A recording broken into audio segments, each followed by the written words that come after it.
Yo, what's up? What's up? This is Nick Speed, and you are tuned in to Diary of a Sports Fanatic video blog, checking in from St. Louis, Missouri. Today, I wanted to do a recap of the Language of Love meeting from last night. And for those of you who don't know about Language of Love, it actually started out as a Christian Bible study group, and we actually met weekly. But eventually, um, we wanted to evolve our group. We wanted to include everyone, not just Christians. We wanted to include all citizens of the world. And so instead of it just becoming a Bible study, it transformed into more of a spiritual group. And so, with that being said, we actually meet on Mondays every evening, uh, Monday evening rather, from 7:30 to about 9:30, depending. Um, however, last night's meeting, we watched a TED Talk by Christopher Ryan, and it was entitled "Are We Designed to Be Sexual Omnivores?" And in this video, Christopher Ryan talks about our closest relatives in the animal kingdom, which are chimpanzees and bonobos. And we are actually more closely related to these animals than African elephants are to Indian elephants. So to kind of put that in perspective, how closely related and how similar our DNA strands are. Um, and it's interesting because the chimps and bonobos kind of represent huge shifts um, in the sexual realm.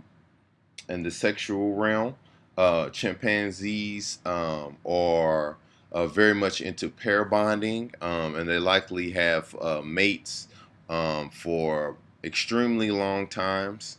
Um, whereas bonobos are kind of on the other end of the spectrum. They're actually very free with their sexuality. They actually often greet each other with sex.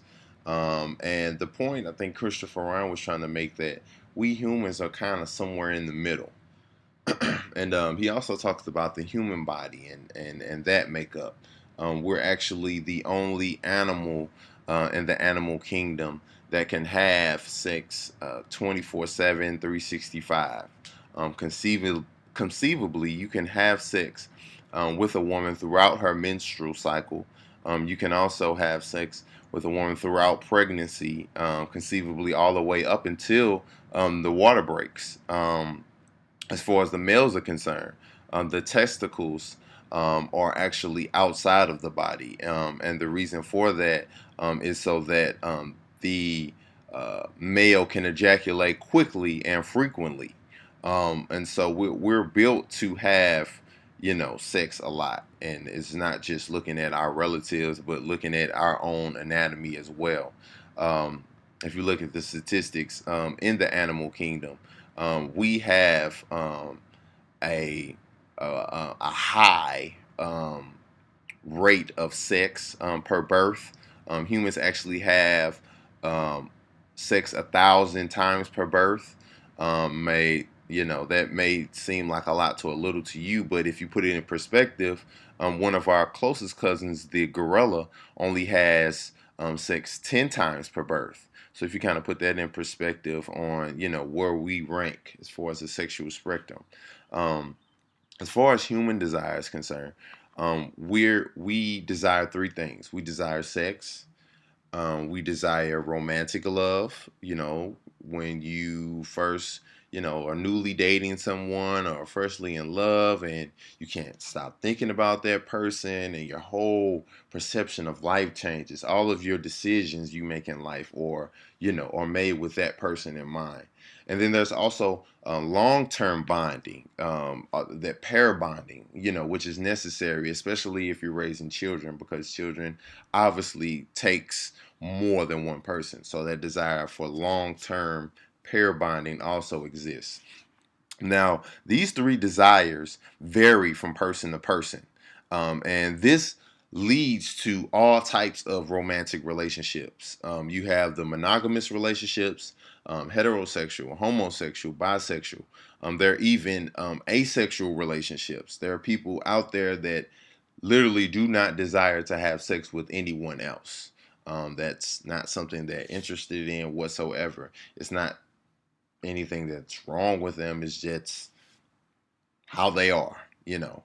Um, this also leads to open relationships. This leads to polygamy. This leads to polyamorous relationships, which is a whole nother realm in itself, because you have triads, you have quads, you have polyamorous relationships where everything is open, and then you have things that are more restrictive. So there's limitless amounts of types of relationships, and I feel like the point of all of this is we need to look at each one of these types of relationships transparently and realize that they aren't right or wrong. They're simply a preference. Um, I would say that consensual love between 2, 3, 4, 5, 6, 7, 8, 9, 10 human beings can never be wrong. And I think once we can understand that concept, I think we'll be a lot better off, and we can solve some of the greater issues that are going on in our world. Um, I think that's it for this blog.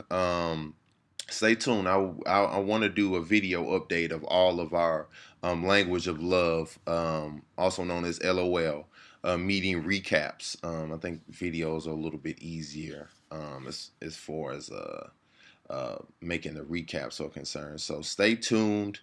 Diary of a Sports Fanatic.wordpress.com. Check out my other articles, dropping a lot of knowledge. Until next time, one love.